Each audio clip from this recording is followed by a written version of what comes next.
The Whistler.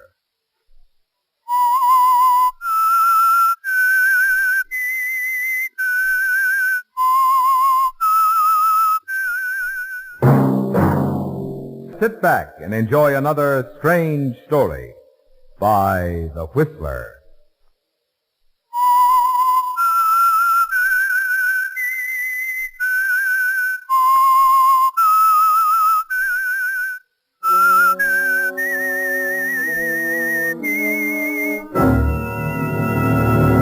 I am the Whistler, and I know many things, for I walk by night.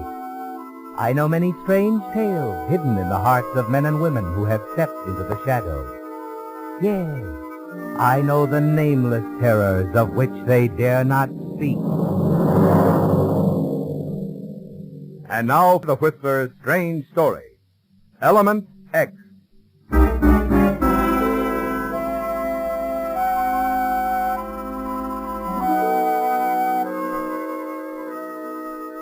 An interesting and sometimes dangerous part of living is the unexpected, the oddity of chance, circumstances beyond our control.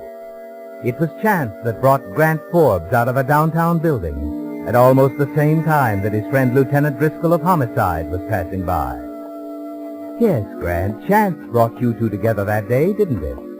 And as the two of you continued along the sidewalk, neither of you had any thought of the sudden violent action that was to burst forth as you rounded a certain street corner.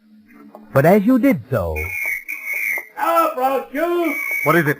Get back, Grant. Back against the wall. Come on. Get over here. All right. It's a robbery. Looks like one of our patrolmen winged somebody.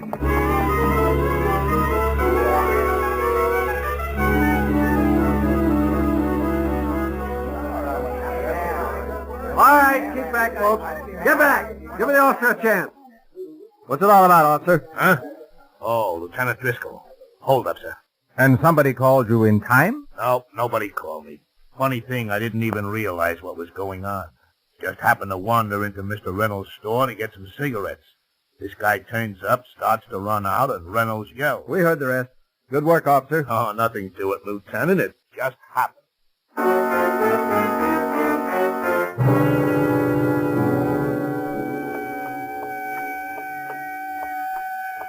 You know, funny thing, Grant. What's that?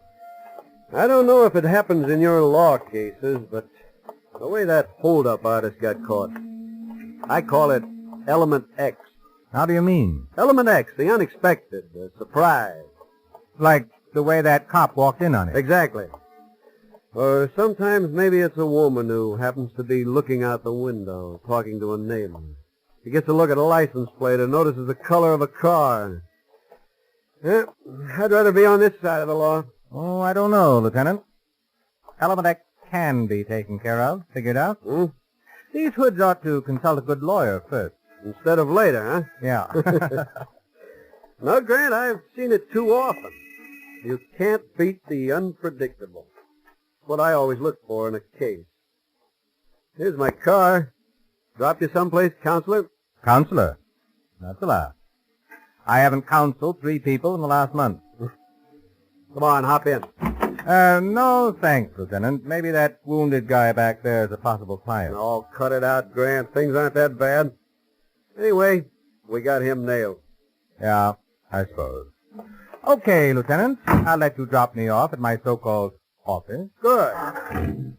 You know, you may be right about your Element X at that. Now what? I wasn't expecting a ride. Okay, have your fun. But I still say there's a lot to it.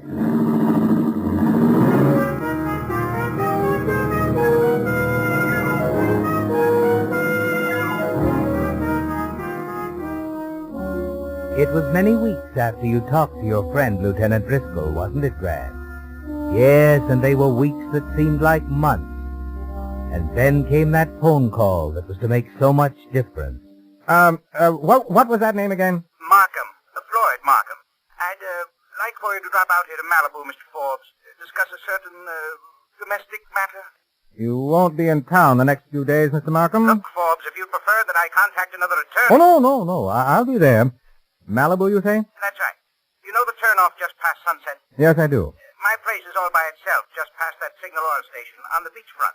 Red cottage, flagstone front. It's called Surfside. You'll be here? I'll be there. Tonight, please. 10 sharp. Tonight, 10 sharp. Check.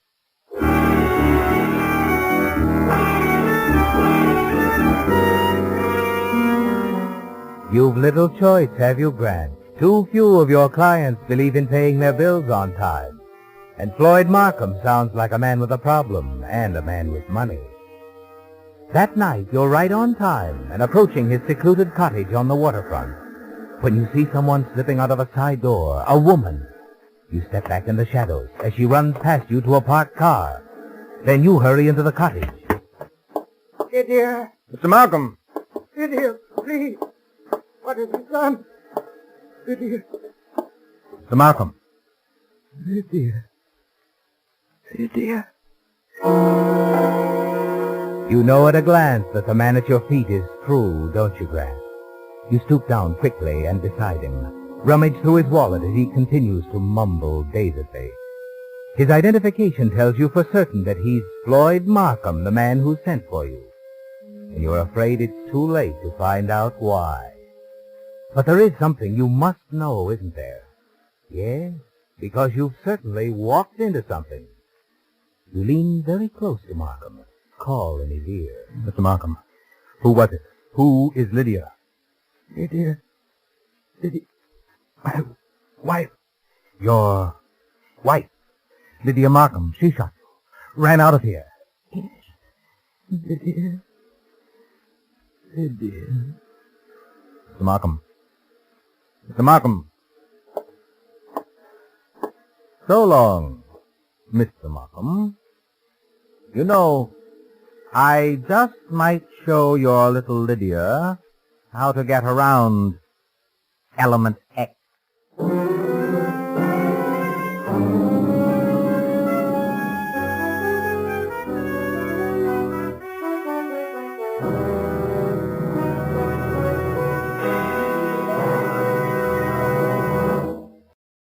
Whistler will return in just a moment with the strange ending to tonight's story.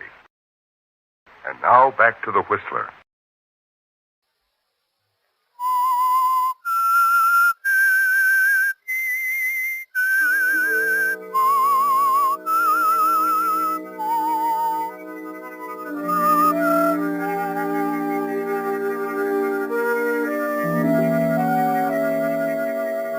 Well, Grant, your visit to the Malibu cottage of Floyd Markham, the way you walked in on his murder, was right along the lines of your friend Lieutenant Driscoll's theories about Element X, the unforeseen. The surprise that so often goes against criminals, murderers. It would go very badly now for Lydia Markham, too, wouldn't it? If you decided to play on the side of the lieutenant. But you haven't decided it that way, have you? No. Instead, you let a week go by. A week of watching the newspapers to see what the police know. A week in which Floyd Markham's funeral takes place, with his wife putting in an appearance as a grief-stricken, confused widow. And then you decide to pay a call on Lydia Markham. You look up the address, a fashionable Los Angeles apartment. You stand calmly at the door, wait until Lydia herself appears in answer to the buzzer. Yes, Mrs. Markham? yes. I would like to talk to you on behalf of a client of mine. Oh, my card. Grant Forbes, counselor at law. Permit me to explain, Mrs. Markham. My client was a witness to a sort of an accident. A shooting, I mean. Ralph. Ralph! What's the matter, hon? Who's this? A Mr. Forbes. Grant Forbes, counselor at law. Ralph, I think we should talk to him. All right, we'll talk to him. Come in, Mr. Forbes. Thank you. I'm Ralph Leonard. You should know, too, that Mrs. Markham has undergone a strain. You see, her husband... I know about the late Mr. Markham. Oh? Well, look, what is this? A bad death pitch or something? I've heard about this sort of thing when a man dies. I would prefer to talk to Mrs. Markham in private, if it's agreeable. No, it isn't agreeable. Ralph, Mr. Leonard was my husband's closest friend. You can say whatever you have to say to both of us, you understand? Yes, I do understand. However, under the circumstances, Mrs. Markham... Get to the point, Forbes. You're quite certain, Mrs. Markham, that under no matter what the situation might be, you don't mind, Mr. Leonard? She's quite certain. I'm asking Mrs. Markham. Really, Mr. Forbes, this all seems, well, most unusual, to say the least. It is most unusual, to say the least. Well? Whatever you have to say, Ralph can hear it, too. All right. Mrs. Markham, Mr. Leonard, my client, who must at the moment be nameless, he observed some interesting things on a certain night about 10 days ago. More specifically, it was the night that Mr. Markham... That's what you're telling me. The night that Mr. Markham, how did the newspapers phrase it? Oh, yes. Died at the hands of a person or persons unknown. Your client, counselor, he thinks this should have been phrased differently? He would only change the one word. Unknown. Uh-huh. Take it easy, Lydia. Okay, counselor. Okay. You mean that if my client should require a slight fee for his talent... I mean, get out of here. Oh, you're making a mistake, Mr. Leonard. You're making a mistake if you don't get out. You haven't any client. You're just a cheap, low shicer. Lower than a murderess, Mr. Leonard? Supposing I told you there's a half a dozen witnesses who'd swear your client was wrong, lying. Money buys many things, Mr. Leonard. In Mrs. Markham's interest, I would say it might be less expensive to buy one closed mouth rather than 6 perjured ones. I'll decide what's best for Mrs. Markham's interest. Very well. My client won't like this, however. Good day, counselor. Perhaps the last good day for Mrs. Markham. Oh, relax, Mr. Leonard. I'm going. You walk out of the apartment, Brad. You're not sure, are you? Not sure how stubborn Ralph Leonard intends to be. And then, as you're waiting for the elevator to take you down... Mr. Forbes, Oh, Mrs. Markham. I slipped out the service door. I haven't much time. Only please tell your client that, well, to wait a few days. To wait a few days? I'll arrange something. I mean about the fee. Oh, yes.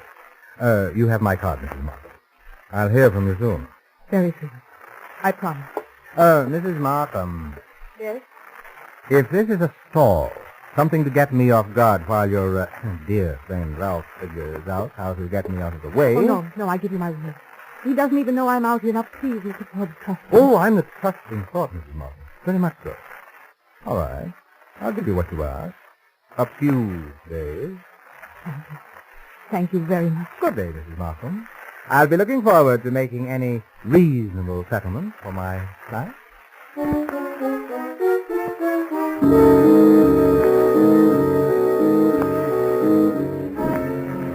Riding down in the elevator, you feel better about it, don't you, Brad?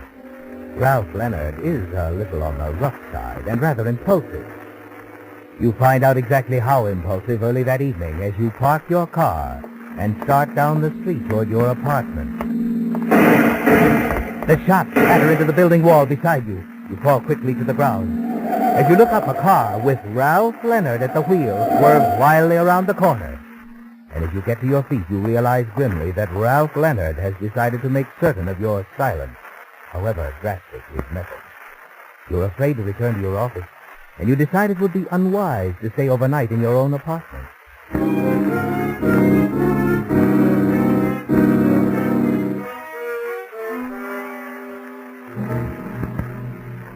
Room, sir? Yes, just a couple of days. $3, sir. Did you sign? Yes. Tom Anderson. Uh-huh. Your key, Mr. Anderson. Room 406. Thanks.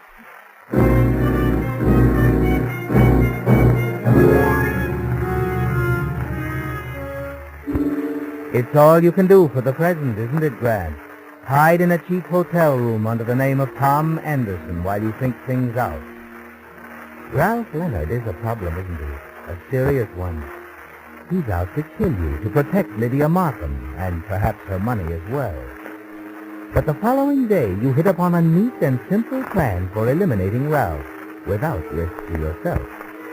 You're unaware, of course, as you go about locating Ralph Leonard's telephone number, that at a point some 200 miles upstate, Element X is starting on its way toward you.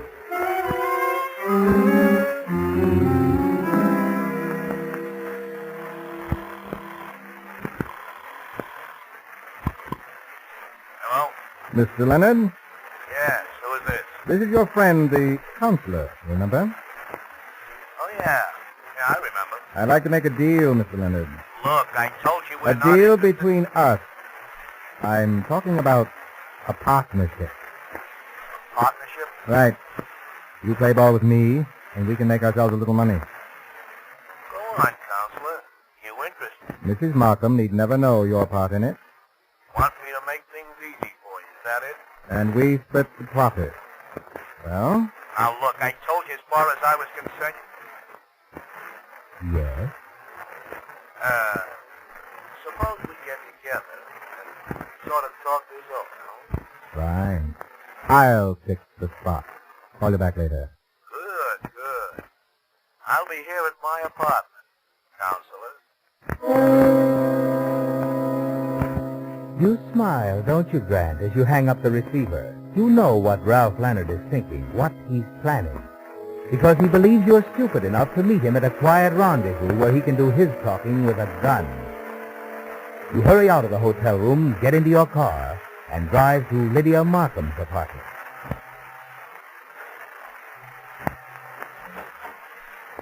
Oh, it's you. May I come in, Mrs. Markham? All right. I asked you to give me a few more days. I know, but I suddenly discovered I have some rather pressing financial obligations to meet, and You I... or your client, Mr. Holmes? Oh, come, Mrs. Markham. Surely you must have guessed your friend Ralph did. Yes. Aren't you going to ask me to sit down? Oh, of course. And allow me to serve cocktails. Thanks, no. A bit too early in the day yet. Now, as I was saying, You're pressed financially. I am indeed, Mrs. Markham. A few thousand would tide me over for a while. A few thousand. You're surprised?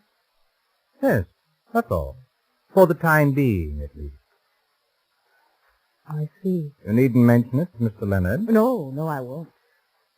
But, well, I don't have the money here now. Can you come back tonight? If you don't mind, I'd rather we met somewhere else. Mr. Leonard won't be here. I'd rather we met elsewhere. All right. I'll phone you later. Tell you where. I see. Well, now if there's nothing further... There is. Oh? I think I will have that martini after all.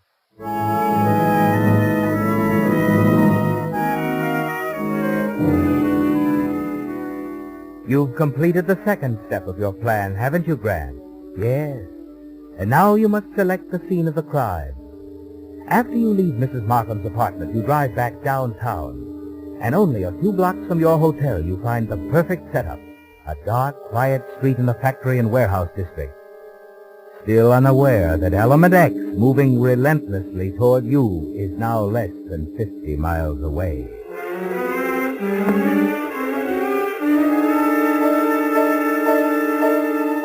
A few minutes before 9, you step into a phone booth in a drugstore across the street from Ralph Leonard's apartment. Yes, counselor. I was wondering when you'd call. Still interested in talking business, Mr. Leonard? Of course I am. Good.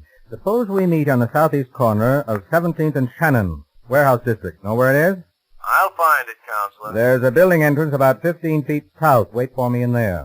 I'll leave right away.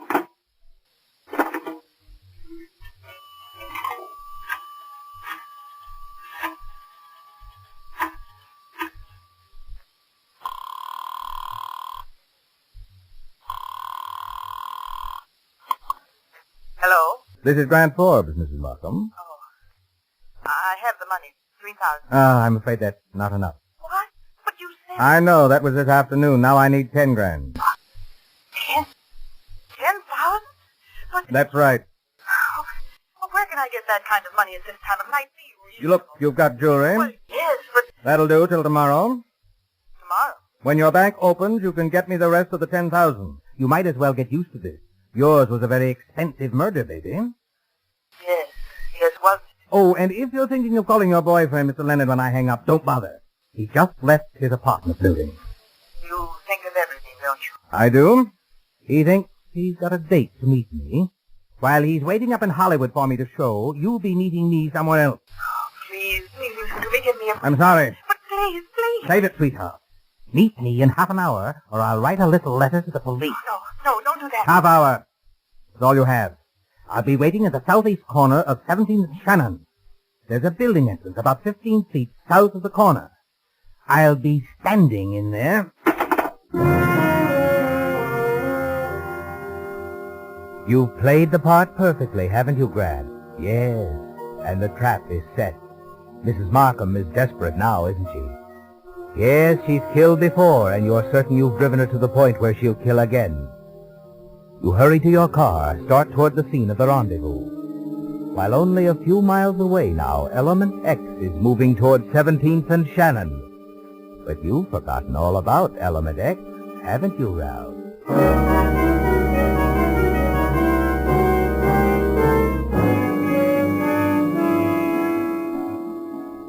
20 minutes later, you park your car down the block, move along the darkened street swiftly.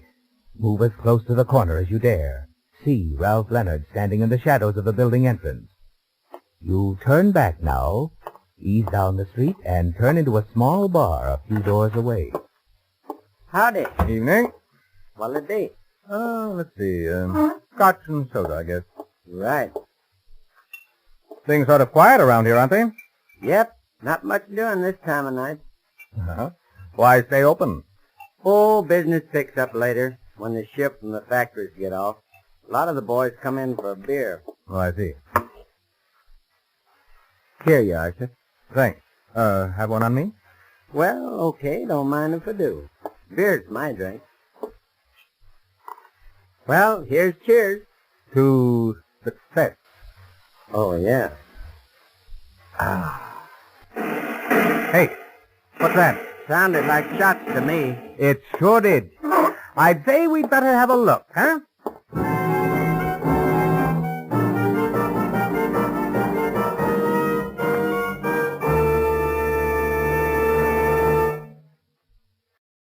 The Whistler will return in just a moment with the strange ending to tonight's story. And now back to the Whistler.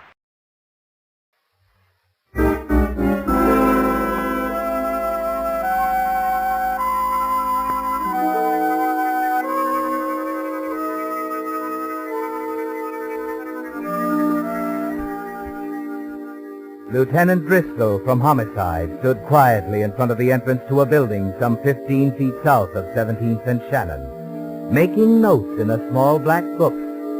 And from time to time he glanced down at the bullet-riddled body of Ralph Leonard. A short distance down the block, a police car was parked near a large truck and trailer. The squad car sergeant finished his questioning of the truck driver and came slowly to the spot where Lieutenant Driscoll was standing. You get a statement from the truck driver, Sergeant? Yeah, Lieutenant. According to him, he was barreling down the street at a pretty good clip when suddenly a woman driving a green sedan whipped around the corner and started pumping shots at this man Leonard, standing in this entryway here. Mm-hmm. Go on. One of the bullets went wild, hit the front truck tire, and there was a blow-up. The truck went out of control. Crashed into the front of that barn. Mm-hmm. Truck hit a guy as he was coming out. Just missed the bartender. The other guy hurt bad? He died just a few minutes ago. Name's Forbes, Grant Forbes. Grant Forbes? The attorney? That's what his card said. You know him, Lieutenant? Yeah. Yeah, I know him. Did Grant say anything before he died? Plenty. Told me who was driving that green car and who fired those shots. Mrs. Lydia Markham. Element X. Element X. Huh, that's what Forbes said before he died. That's what he called the truck. Element X. Hmm. What do you suppose he meant by that? Well, it was sort of a theory, Sergeant, between us. Now it's a dead secret.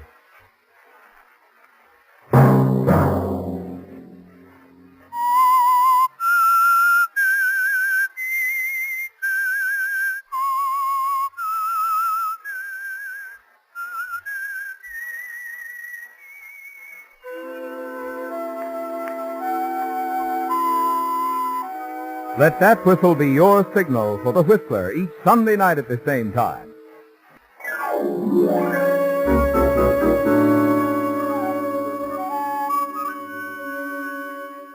Featured in tonight's story were Ted Osborne, Joe Gilbert, Eddie Marr, Tom Tully, Jack Moyles, and Britt Wood, with Marvin Miller standing in for Bill Foreman as the Whistler.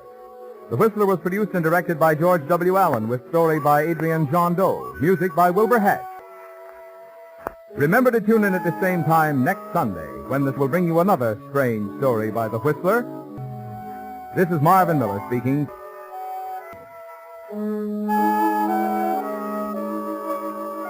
This is the CBS Radio Network.